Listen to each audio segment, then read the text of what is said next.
Delhi corona के खिलाफ एक बहुत ही कठिन लड़ाई लड़ रही है। आपका मुख्यमंत्री होने के नाते मैं आज आपके सामने इस कोरोना के खिलाफ दिल्ली का जो अभी तक का संघर्ष रहा है उसको संक्षेप में रखना चाहता हूँ। हमारी लड़ाई मार्च के महीने में, लगभग मार्च के महीने में शुरू हुई। मार्च में पूरी दुनिया से, जब पूरी दुनिया के अंदर कोरोना फैला हुआ था, खासकर जिन जिन देशों में कोरोना फैला हुआ था, वहाँ से भारतीयों ने कहा कि वो अपने देश वापस लौटना चाहते हैं। केंद्र सरकार ने सही निर्णय लिया और उन सब लोगों को वापस अपने देश लाने के लिए फ्लाइट्स का इंतजाम किया। मार्च के महीने में विदेशों से, खासकर उन देशों से जहां पर कोरोना ज़्यादा फैला हुआ था, 35,000 लोग दिल्ली आए। इन लोगों को एयरपोर्ट पे स्क्रीन करते थे, देखते थे कि बुखार है क्या। कुछ चंद लोग जिनको बुखार था उन्हें आरएमएल सफदरजंग में भर्ती कराया और बाकी सबको घर भेज दिया। कुछ लोगों को क्वारंटाइन किया था, लेकिन अमूमन 35,000 लोगों को घर भेज दिया गया। जाहिर है कि ये जितने लोग अपने अपने घर गए उस टाइम, और ये सब उन दिनों कोरोना के बारे में जानकारी कम थी, गाइडलाइंस कम थी, ये सब लोग अपने अपने घर गए और जाहिर है कि एक से दूसरे को, दूसरे तीसरे को कोरोना फैलता गया। उन दिनों में तो टेस्टिंग किट भी अवेलेबल नहीं थी, उन दिनों में तो टेस्टिंग लैब भी नहीं थी, टेस्टिंग भी नहीं हो पाती थी। फिर लॉकडाउन हुआ और लॉकडाउन की वजह से लोग अपने अपने घरों में थे, इसीलिए कोरोना थोड़ा कम फैला। मई के अंतिम हफ्ते में जब लॉकडाउन खुलना चालू हुआ तो उम्मीद थी कि कोरोना थोड़ा फैलेगा, कोरोना थोड़ा बढ़ेगा। 15 मई के आसपास से हम देखते हैं कि दिल्ली के अंदर कोरोना बड़ी तेजी से बढ़ने लगा। जब लॉकडाउन खुला तो ऐसा उम्मीद थी कि कोरोना के केसेस बढ़ेंगे, लेकिन कोरोना के केसेस उम्मीद से कहीं ज़्यादा तेजी से बढ़े और जून के पहले हफ्ते में आते आते, फर्स्ट वीक ऑफ जून में, दिल्ली के अंदर हमें बेड्स की कमी नज़र आने लगी, टेस्टिंग की कमी नज़र आने लगी। और बेड्स की कमी होने की वजह से जब कुछ लोगों को बेड्स नहीं मिल पा रहे थे तो मौत का आंकड़ा भी बढ़ने लगा। तब हमारे पास 2 ऑप्शंस थे। एक ऑप्शन था लॉकडाउन दोबारा लगा दिया जाए, हमने बहुत सारे लोग। दूसरा ऑप्शन था कोरोना से लड़ा जाए। जनता से पूछा, जनता का कहना था कि लॉकडाउन कब तक रहेगा, कभी ना कभी तो लॉकडाउन, आज नहीं तो कल, कल नहीं तो परसों, 1 महीने बाद, 2 महीने बाद लॉकडाउन तो खोलना पड़ेगा। तो निर्णय लिया गया कि कोरोना से लड़ेंगे, कोरोना से मिलकर सामना करेंगे, सारी दिल्ली के लोग मिलकर कोरोना का सामना करेंगे, कोरोना से युद्ध करेंगे। और तब ये पूरा प्लान बनाया गया और कोरोना से युद्ध में 5 हथियार तैयार किए गए। पहला हथियार, बेड्स की संख्या बढ़ाई गई। हमने देखा कि लोगों को कोई एक अस्पताल से दूसरे अस्पताल में दौड़ रहा है, दूसरे से तीसरे में दौड़ रहा है, बेड्स नहीं मिल रहे हैं, बेड्स की बहुत कमी है। मेरे पास रात रात भर फोन आते थे, मैं रात रात भर जाग के लोगों के लिए बेड्स का इंतजाम करता था। पिछले कुछ दिनों से फोन आने बंद हो गए हैं। पिछले 1 महीने में हमने दिल्ली के अस्पतालों में कोरोना के मरीजों के लिए बहुत बड़े स्तर के ऊपर बेड्स का इंतजाम किया है। हमने सबसे पहला निर्णय लिया कि दिल्ली के सारे बड़े अस्पतालों में कम से कम 40% बेड्स कोरोना के मरीजों के लिए रिजर्व कर दिए। दूसरा बड़ा निर्णय लिया, दिल्ली के कुछ एक चंद बड़े अस्पतालों को, प्राइवेट और सरकारी अस्पतालों को पूरी तरह से कोरोना अस्पताल डिक्लेयर कर दिया गया। तीसरा बड़ा निर्णय लिया, हमने कई होटलों को अस्पतालों के साथ अटैच कर दिया। तो अस्पताल में 100 बेड हैं, लेकिन होटल में 200 बेड और लग गए, तो उस अस्पताल के 300 बेड हो गए एक तरह से। इस तरह से अस्पतालों की कैपेसिटी बढ़ाई हमने।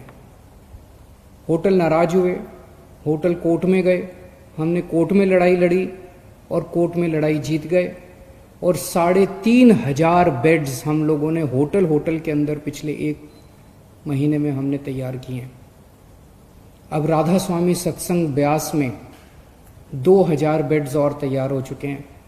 10,000 बेड्स बहुत जल्दी तैयार हो जाएंगे। बुराड़ी अस्पताल जो अभी कंस्ट्रक्शन चल रहा था, उसको टेम्पोरेरी बेसिस पे 450 बेड्स वहाँ तैयार कर दिए।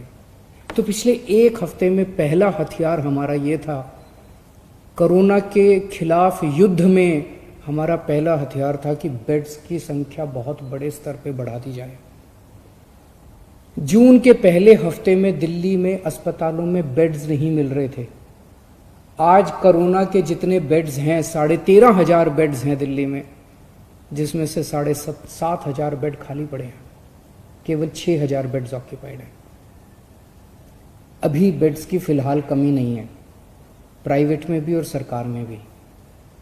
लेकिन हमें हाथ पे हाथ रख के नहीं बैठना। अभी आगे का भी हम इंतजाम कर रहे हैं, और भी बेड्स खाली पड़े रहे बेड्स, लेकिन बाई चांस कल को कोरोना बढ़ गया तो उसकी तैयारी करनी है, इसलिए और भी खूब बेड्स का हम इंतजाम कर रहे हैं। दूसरा हथियार हमारा था टेस्टिंग एंड आइसोलेशन। जून के पहले हफ्ते में हमने देखा कि लोगों को टेस्टिंग करने के लिए धक्के खाने पड़ रहे थे। कुछ टेस्टिंग लैब्स ने गड़बड़ करनी चालू कर दी। पॉजिटिव को नेगेटिव दिखा देते थे, नेगेटिव को पॉजिटिव दिखा देते थे। उन लैब्स के खिलाफ एक्शन लेना पड़ा और हमने कई सारे कदम उठाए। जून के पहले हफ्ते में जहां डेली 5,000 टेस्ट हो रहे थे, आज दिल्ली में 20,000 टेस्ट डेली हो रहे हैं। देश में लगभग सबसे ज़्यादा टेस्ट डेली दिल्ली में हो रहे हैं। 20,000 टेस्ट डेली। अब किसी की शिकायत नहीं आ रही है कि टेस्टिंग में दिक्कत है। टेस्टिंग एंड आइसोलेशन, हम टेस्ट करते हैं, खूब टेस्ट कर रहे हैं, जम के टेस्ट कर रहे हैं, गली गली में टेस्ट कर रहे हैं, और आइडेंटिफाई करते हैं कौन कोरोना का मरीज है और उसको आइसोलेट कर दो, कौन कोरोना का मरीज है उसे आइसोलेट कर दो।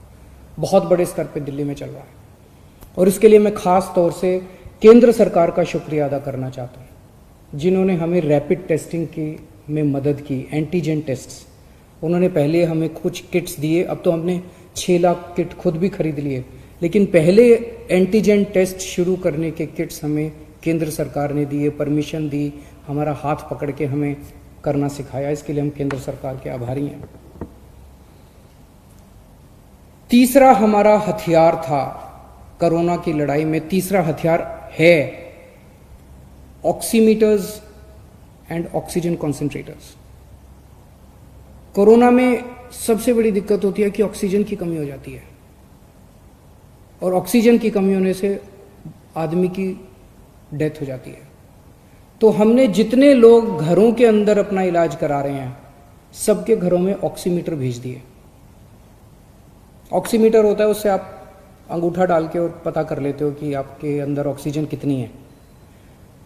तो हमने सारे पेशेंट्स को बोला, वे घंटे 2 घंटे में अपनी चेकिंग कर लेना, अगर आपकी ऑक्सीजन का लेवल कम हो हमें फ़ोन कर देना, हम आपके घर ऑक्सीजन भेज देंगे और आपको अस्पताल में शिफ्ट कर देंगे। तो ऑक्सीमीटर जो है एक तरह से सुरक्षा कवच का काम कर रहा है अपने कोरोना के मरीजों के लिए। और ऑक्सीजन कॉन्सेंट्रेटर, अगर कोई अस्पताल में आए तो उसको ऑक्सीजन की सिलेंडर की और उसकी कमी नहीं होनी चाहिए। इसीलिए हम कोशिश कर रहे हैं कि सरकार के हर बेड में ऑक्सीजन की व्यवस्था हो। तो लगभग 4000 ऑक्सीजन कॉन्सेंट्रेटर खरीदे हैं। ऑक्सीजन कॉन्सेंट्रेटर होते हैं जिससे आपको ऑक्सीजन मिल सकती है। तो हम कोशिश है कि दिल्ली सरकार के हर अस्पताल के हर बेड के ऊपर आपको आज ऑक्सीजन मुहैया कराने की कोशिश की जा रही है। तो ये हमारा तीसरा हथियार है। चौथा हथियार है आज कोरोना के इस खिलाफ युद्ध में प्लाज्मा थेरेपी। इसमें दिल्ली ने पूरे देश के लिए एक तरह से रास्ता दिखाया।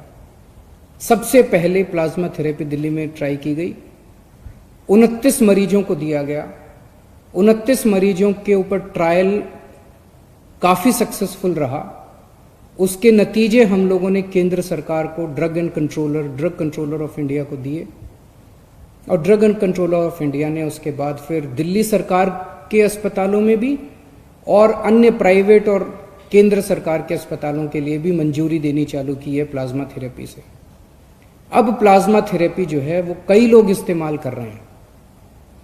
जो पेशेंट बहुत सीरियस हो जाते हैं, वेंटिलेटर पे चले जाते हैं या मल्टी ऑर्गन फेलियर हो जाता है, उनके ऊपर तो प्लाज्मा थेरेपी ज़्यादा काम नहीं करती, लेकिन मॉडरेट पेशेंट्स को की हालत को और ख़राब होने से बचाती है प्लाज्मा थेरेपी।